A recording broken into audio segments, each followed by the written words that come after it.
엊그제 금요일이었습니다. 집사람이 놀라운 전화를 받았습니다. 그 대학교 다닐 때에 삼총사라고 불리울 정도로 친했던 친구로부터 전화를 받았던 것입니다. 30년 동안 대학 졸업하고 난 후에 연락이 없었던 미혜라는 친구에게서 전화를 받으니 정말 기뻤던 것입니다. 한참을 기쁜 마음으로 이야기를 주고받다가 삼총사니까 나머지 한 친구의 안부가 궁금해졌습니다. 윤주는 어떻게 지내니? 잘 지내고 있겠지? 걔는 호방한 성격이니까 아마 잘 살고 있을 거야. 그런데 그 친구가 전해주는 대답이 충격적이었습니다. 윤주 죽었어. 그날 집사람은 하루 종일 울었습니다. 저는 그 소식을 신방 중에 문자로 받았습니다. 목사님, 윤주가 죽었대요. 2017년 암으로 투병하다가 죽었다는 것입니다. 저 역시 상당히 충격적이었습니다. 그동안 왜 우리는 연락을 하지 않고 살았을까?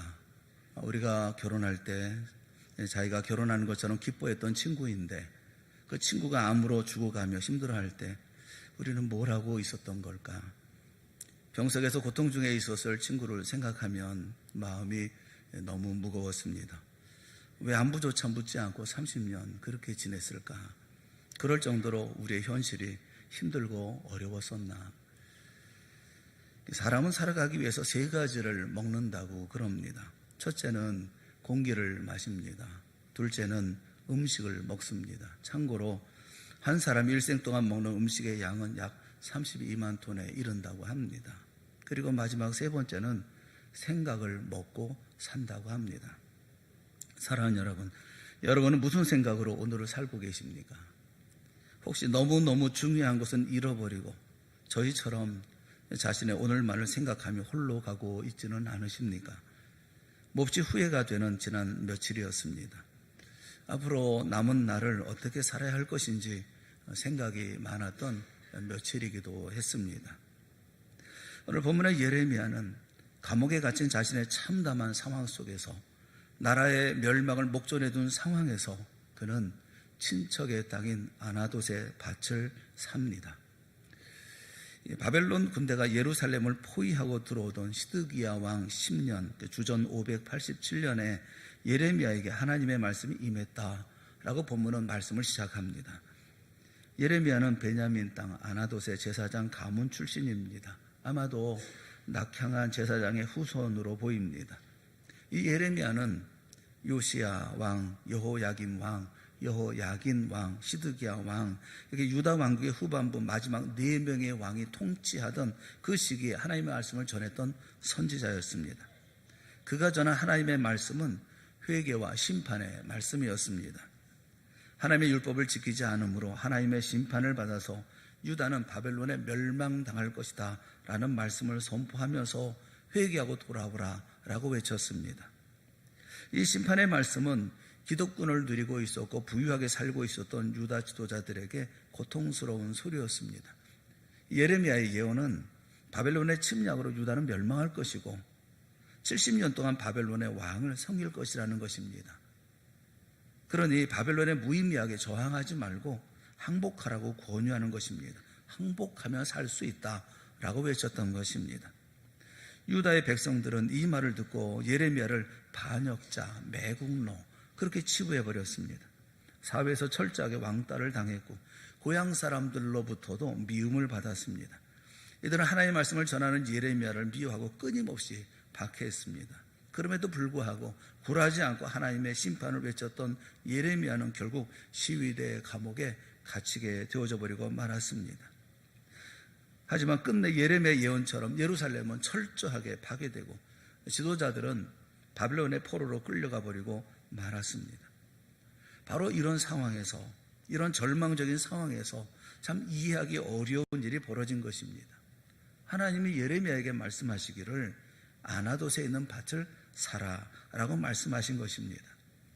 실제로 예레미야와 같은 고향 아나돗에 살고 있었던 그의 사촌 하나멜이 감옥에 있는 그를 찾아와서 자신의 밭을 사라라고 얘기했던 것입니다. 하나멜이 밭을 파는 이유는 크게 생각을 안 해도 알 수가 있습니다. 우선 그는 가난했고 또 난세라 한 푼의 돈도 아쉬웠던 때였기 때문에 그렇습니다. 바벨론의 군대가 예루살렘 성을 포위하고 있었기 때문에 내가 땅을 가지고 있다는, 부동산을 가지고 있다는 것이 아무런 의미가 없었습니다.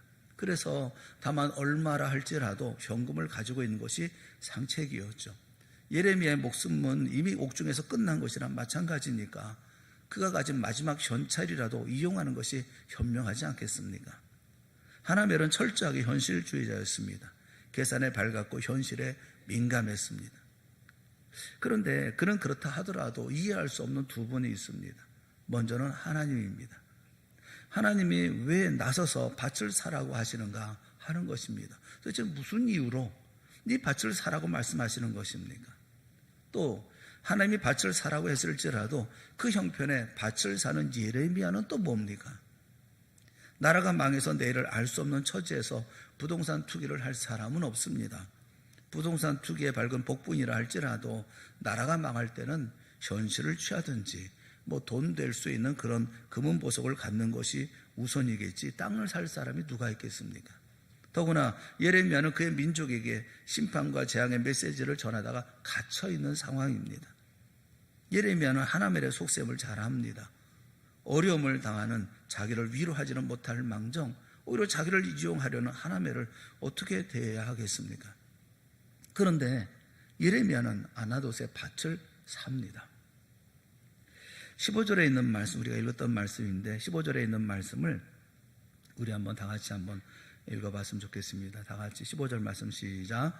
만군의 여호와 이스라엘의 하나님께서 이와 같이 말씀하시니라. 사람이 이 땅에서 집과 밭과 포도원을 다시 사게 되리라 하셨다 하니라. 하나님의 말씀이 유다의 멸망이 영원한 것이 아니다 라고 말씀하는 것입니다. 유다가 잠시 멸망해서 바벨론의 포로가 되어서 지배를 받게 되겠지만 반드시 다시 돌아온다는 것입니다. 다시 돌아와서 농사를 짓고 그리고 정상적인 토지 매매를 하게 되어질 것이라는 것입니다. 그래서 예레미야의 결단이 지혜로운 것이었음을 입증하는 날이 분명히 올 것이라는 것입니다. 예레미야는 이스라엘 민족과 유대 왕국의 회복을 믿었습니다. 폐허의 잿더미 저 건너편에 있는 내일의 희망을 보았습니다. 그래서 아무도 이해할 수 없는 일을 결행합니다. 예레미야는 철저히 미래주의자입니다. 민족의 멸망을 적나라하게 경고했지만 현실 때문에 미래를 포기하지 않았습니다. 그는 미래에 대한 분명한 설계를 가지고 있었습니다. 이 장영희 교수라고 하는 분이 쓴 책이 있습니다. 문학의 숲을 거닐다라는 책이 있는데 그 가운데 푸른 꽃이라고 하는 작은 소제목으로 쓰여진 그 글들 가운데 이런 내용이 있습니다. 대학 시절에 한 선생님에 대한 이야기를 하고 있습니다. 동문학 시간인데 작은 키에 불구스레한 얼굴을 한 담당 교수님은 항상 열정에 찬 강의를 했다고 합니다. 그가 읽었던 동문학 작품 중에 가장 기억에 남는 것은 노발리스의 푸른 꽃이었다고 합니다. 푸른 꽃이라는 그런 소설이 있는데 그 소설에 대한 이야기입니다. 선생님은 칠판에 거대한 원을 그려놓고 푸른 꽃, 이 내용에 대해서 복잡다단한 상징 체계를 그리고 계셨습니다. 학생들은 열심히 노트에 그림을 옮기느라 교실이 조용했는데 누군가 뒤에서 길게 한숨 쉬는 소리가 들렸답니다.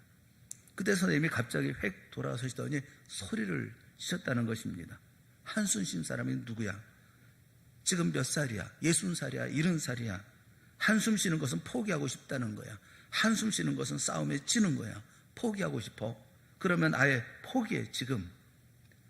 그렇게 외쳤다는 것입니다.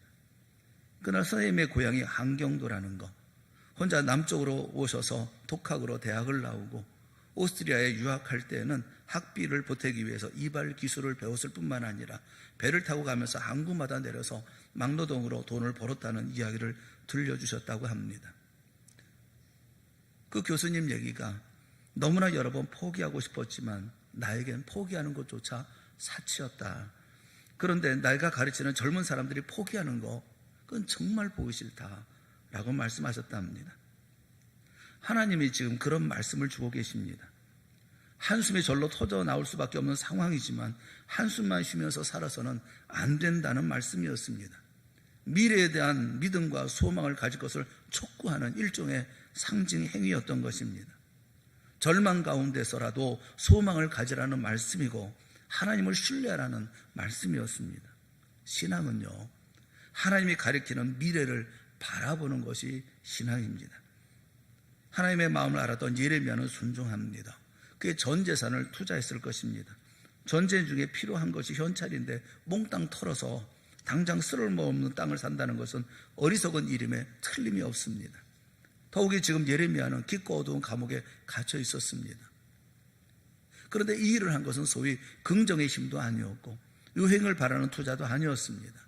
그가 이런 일을 감당할 수 있었던 것은 아나돗의 밭을 살 수 있었던 이유는 거기에 우뚝 서 계시는 하나님을 만나고 난 후에 그분의 미래를 믿었던 그런 신뢰 행위였던 것입니다. 하나멜이 오늘을 위해서 내일을 팔아버린 사람이라면 예레미야는 내일을 위해서 오늘을 은 17세계를 주고 산 사람인 것입니다. 사랑하는 여러분, 우리의 삶이 고통스럽고 어둠이 엄습해 올 때 예레미야에게서 우리는 배워야 합니다. 내일을 볼 수 없는 감옥에 던져질 때 예레미야에게서 배울 교훈이 있습니다. 두 가지 교훈을 함께 말씀을 나누려고 합니다. 첫째는 이런 어려운 가운데 있을 때 하나님의 말씀을 들으라는 것입니다. 하나님의 말씀을 듣는 것은 내일이 없는 감옥 속에 던짐을 받은 사람이 반드시 해야 하는 일입니다. 예레미야서 32장 1절에 있는 말씀을 우리 한번 같이 보았으면 좋겠습니다. 시작. 유다의 시드기야 왕 10째 해 곧 느부갓네살 18째 해에 여호와의 말씀이 예레미야에게 임하니라. 여호와의 말씀이 예레미야에게 임하니라. 예레미야는 언제나 하나님의 말씀에 귀를 기울였고 하나님은 그에게 말씀하셨습니다. 8절과 9절에도 그 말씀이 반복됩니다. 여호와의 말씀과 같이 나의 숙부의 아들 하나멜이 시위대 뜰 안 나에게 와서 이르되 9절에도 이것이 여호와의 말씀인 줄 알았으므로 내 숙부 아들 하나멜의 아나돗에 있는 밭을 사는데 은 17세계를 달아주되 여호와의 말씀과 같이 그 일이 일어났고 이것이 여호와의 말씀인 줄 알았기 때문에 그 일을 행합니다. 예레미야는 항상 하나님의 말씀에 귀를 기울였고 그 말씀이 당장은 잘 이해되지 않아도 그 말씀에 순종했습니다. 예레미야 33장 1절에도 예레미야가 위기에 처할 때마다 말씀을 주셨으면 우리에게 말씀합니다. 예레미야가 아직 시위대 뜰에 갇혀 있을 때에 여호와의 말씀이 그에게 두 번째로 임하니라 라고 말씀하고 있습니다.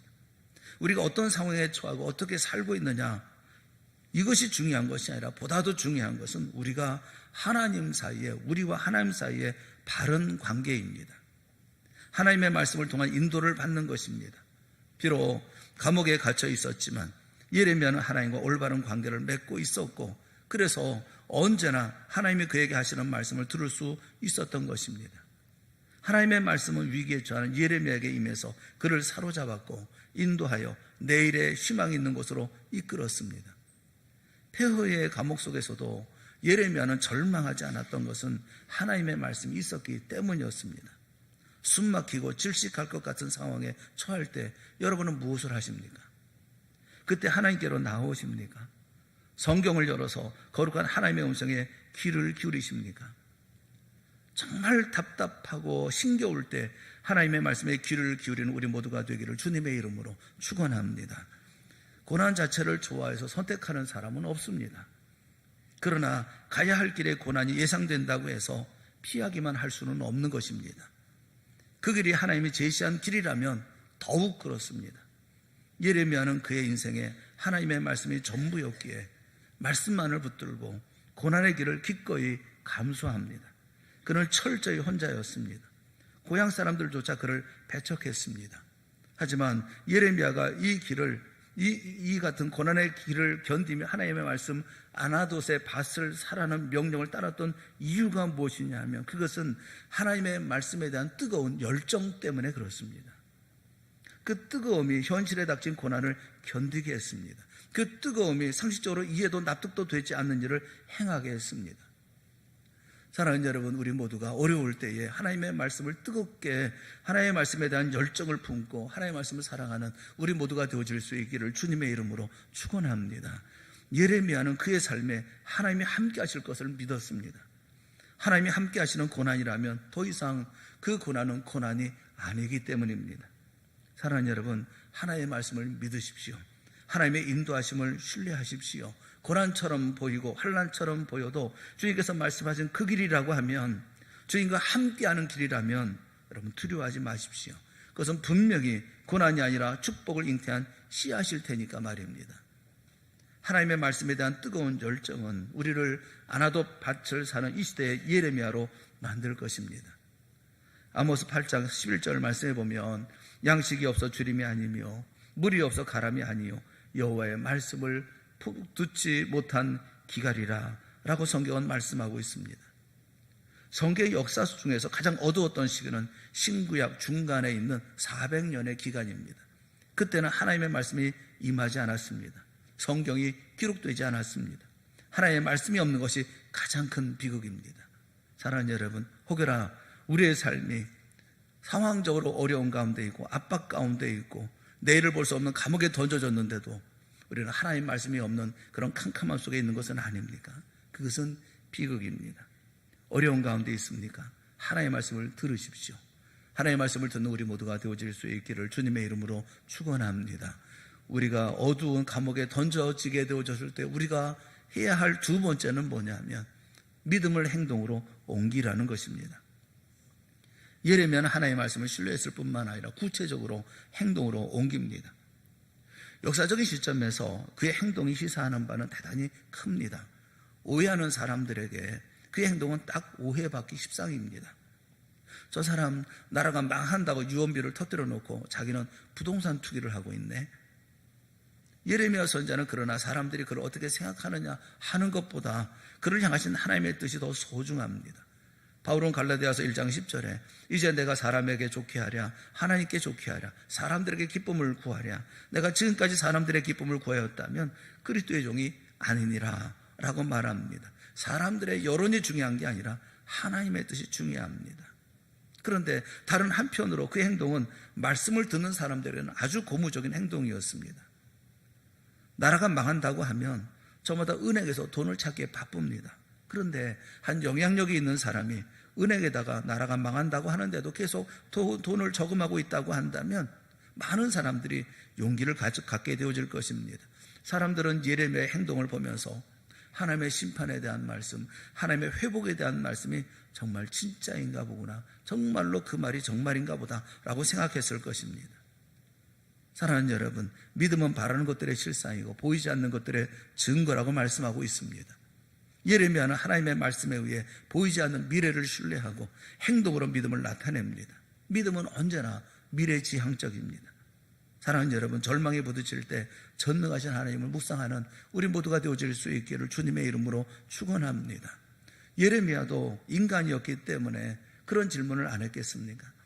정말 이 나라가 망한 다음에 회복될 수 있을까? 그리고 지금 많은 돈을 투자해서 밭을 사는 게 현명한 일일까? 그 질문이 25절에 있는 말씀이에요. 25절에 있는 그 질문을 하나님 앞에 그 질문을 합니다. 25절 우리 다 같이 한번 같이 보겠습니다. 시작. 주 여호와여, 주께서 내게 은으로 밭을 사며 증인을 세우라 하셨으나 이 성은 갈대아인의 손에 넘기신 바 되었나이다. 이 질문에 하나님이 대답합니다. 그것이 27절입니다. 27절 다 같이 시작. 나는 여호와여 하나님이라 내게 할 수 없는 일이 있겠느냐. 아멘. 무에서 유를 창조하신 하나님께 할 수 없는 일이 있겠느냐. 헨리 워드 비처라고 하는 분이 유명한 말을 했습니다. 내일은 2개 핸들을 가지고 있다. 내일에는 핸들이 2개가 있는데 하나는 불안의 손잡이고 또 하나는 신앙의 손잡이다 라고 얘기하면서 우리는 불안의 손잡이를 잡을 수도 있고 신앙의 손잡이를 잡을 수도 있다 라고 말했습니다. 1세기의 크리스찬들을 여러분 생각해 보세요. 사형장에서 야수의 먹이가 되기도 하고 십자가에 거꾸로 달려 죽임을 당하기도 했습니다.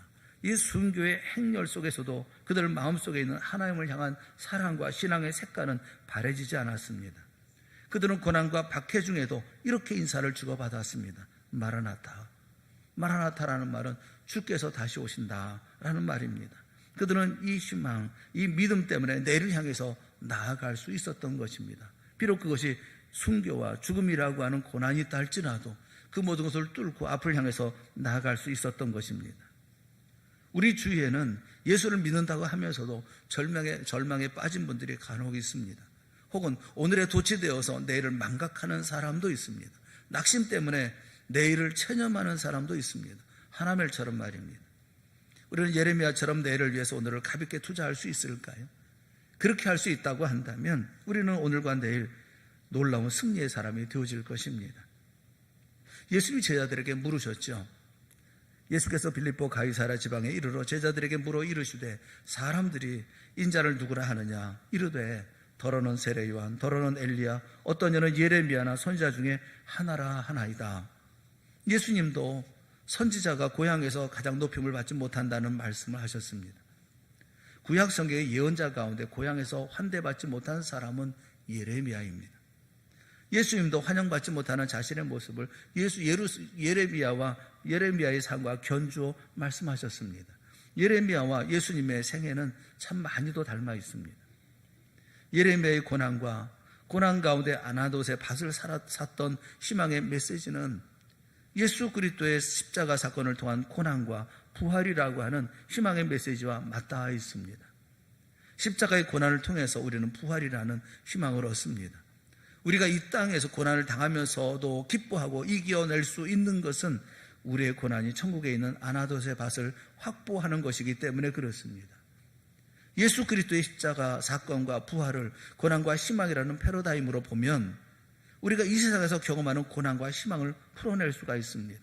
이 땅에서의 고난이란 궁극적으로 예수님과 함께할 때 극복될 수 있고 부활에 동참할 수 있는 희망을 위한 씨앗이 되어지는 것을 우리가 알 수가 있습니다. 십자가란 부활을 위한 전제 조건이 아닙니까? 십자가 없는 부활이 어디 있습니까? 고난 없이 희망도 없습니다. 십자가란 곧 복음의 씨앗이며 부활이란 복음의 열매입니다. 동물들 가운데 유독 인간만 앞을 바라보며 살도록 지음받은 사실을 묵상해 보신 적이 있습니까? 동물들 가운데 앞을 바라보면서 이렇게 진깃보하며 지음받은 것은 사람밖에 없습니다. 왜냐하면 인간은 미래지향적인 존재이기 때문에 그렇습니다. 하나님은 언제나 앞서가시는 하나님이십니다. 우리보다 앞서가시고 그러면서 우리를 뚜렷한 목표와 방향으로 인도하십니다. 오늘도 하나님을 바라보고 희망과 소망을 가지고 살아가는 그런 성도의 생활이야말로 승리를 이루어 나가는 삶이 되어집니다. 어제 집사람이 친구와 약속을 했습니다. 근데 그 친구는 언제나 그렇듯 많이 늦게 왔습니다. 많이 기다렸습니다. 만났을 때 미안해, 정말 미안해, 이런저런 이유 때문에 늦게 왔어 라고 이렇게 변명을 하더랍니다. 그런데 집사람은 그 변명하고 얘기하고 미안하다는 말에 괜찮아 라고 얘기했다고 하는데 정말 괜찮더랍니다. 진짜 아무렇지도 않더랍니다. 오랫동안 기다렸지만 하나도 속상하거나 짜증이 나지 않더랍니다. 그래도 이렇게 와줘서 만날 수 있으니 행복하더라는 것입니다. 무엇을 생각하는지가 오늘과 내일의 삶을 바꿉니다. 사랑하는 여러분 무엇을 생각하십니까? 오늘의 고난, 오늘의 어려움만 바라보고 사십니까? 내일을 알 수 없을 때, 시시각각 다가오는 위험을 느낄 때 나를 향한 주님의 음성에 귀 기울이는 우리 모두가 되어질 수 있기 바랍니다. 그리고 그 하나님의 말씀을 믿으십시오. 그리고 그 믿음을 행동으로 옮기십시오. 주의 말씀에 순종해서 아나돗의 밭을 사십시오. 우리는 반드시 그곳에서 기쁨을 만나게 되어질 것입니다. 행복을 만나게 되어질 것입니다. 약속된 하나님의 축복의 현장을 보게 되어질 것입니다. 오늘은 중요합니다. 오늘은 정말 중요한 날입니다. 그러나 오늘에 몰입해서 어제와 내일을 잃지 않는 여러분들이 되어질 수 있기를 바랍니다. 어제와 오늘과 내일을 믿음의 삶을 믿음으로 살아갈 때에 그때 우리는 미래의 삶을 얻는 복된 은혜도 있게 되어질 줄을 믿습니다. 오늘의 자리에서 바라봐야 할 것은 미래입니다. 아나돗의 밭을 사라 말씀하시는 주의 말씀에 순종하며 그 밭을 사서 미래를 준비하는 것이 바로 오늘 우리가 해야 할 일인 것입니다. 과거를 돌아보고 오늘을 돌아보고 내일을 향해서 나아갈 수 있는 우리 모두가 되어야 할 줄로 믿습니다. 우리 모두가 다 예레미야처럼 하나님의 말씀을 믿고 의지하고 그리고 주님께서 우리에게 인도하시는 그 길, 그리고 그 길을 걸어가면서 말씀하신 모든 말씀에 순종하며 그래서 내일의 아름다운 믿음의 역사를 만들어갈 수 있는 힘 있고 능력 있고 승리를 만들어가고 쟁취해 나가는 믿음의 사람들이 다 되어질 수 있기를 주님의 이름으로 축원합니다. 함께 기도하겠습니다. 사랑의 하나님 아버지, 은혜를 베풀어 주시기를 간절히 빌고 원합니다. 예레미야가 힘들고 어려운 상황 속에서라 할지라도 그 가운데서 오히려 주의 말씀에 순종해서 아나도 내 밭 쓸모없을 것 같고 또 아무 의미 없을 것 같이 보여졌던 그런 밭을 샀던 것을 우리가 기억하게 하여 주시옵시고, 오늘 우리가 무엇을 준비하고 있으며 신앙인으로서 당연히 해야 할 일이 무엇인가를 다시 한번 깨닫는 저희가 되어질 수 있도록 이 시간 은혜 베풀어 주시옵소서. 주님과 함께하는 삶을 살아가는 우리 동산의 성도들 모두가 되어질 수 있도록 이 시간 큰 은혜 베풀어 주시옵소서. 예수님의 이름으로 기도드리옵나이다. 아멘.